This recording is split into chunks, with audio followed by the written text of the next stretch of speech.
गडचिरोली चिमूर लोकसभा मतदारसंघासाठी आज सकाळी 7 वाजता मतदानाला सुरुवात झाली होती। 6 विधानसभा क्षेत्र या मतदारसंघामध्ये आहे।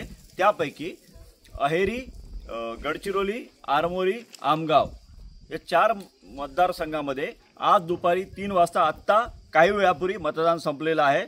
महत्त्वाचं म्हणजे हे 4ही माओवाद प्रभावित आहेत। गडचिरोली जिल्ह्यातले 3 विधानसभा क्षेत्रामध्ये सर्वाधिक अतिसंवेदनशील मतदान केंद्र आहे। माओवाद्यांचं बहिष्काराचं आव्हान, माओवाद्यांचं दहशतीचं सावट होतं, त्यामुळे मतदानाची वेळ जी आहे दुपारी 3 पर्यंत ठेवण्यात आली होती।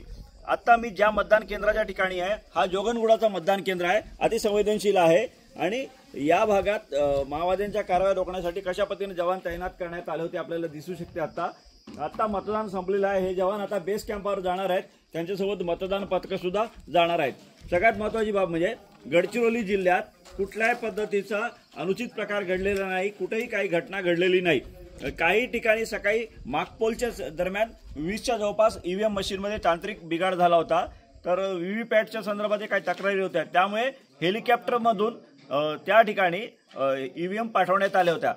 गडचिरोली जिल्ह्यातल्या मतदानाचा जर आपण आकडा बघितला तर गडचिरोलीमध्ये या 4ही विधानसभा क्षेत्रामध्ये 6ही विधानसभा क्षेत्रामध्ये दुपारी 1 पर्यंत 45% मतदान होतं। त्यामुळे आता जो अंदाज प्रशासन वर्तवित आहे त्यानुसार सरासरी 70% मतदान झालं असण्याची शक्यता व्यक्त होत आहे।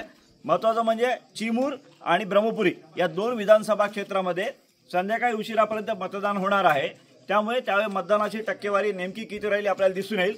आता मात्र गडचिरोली जिल्हा प्रशासन, जिल्हा पोलीस या दोघांनी ज्या पद्धतीनं एक रणनीती तयार केली होती निवडणूक सुरक्षित पार पाडण्यासाठी, कारण माओवाद प्रभावित भागात निवडणूक सुरक्षित पार पाडणं मोठं आव्हान असतं।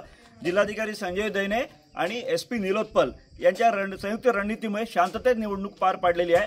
आता एक मोठं आव्हान आहे म्हणजे अतिसंवेदनशील भागातल्या ज्या मतदान पथकं आहे ती मतदान पथकं बेस कॅम्पावर सुरक्षितपणे पोहोचवणं।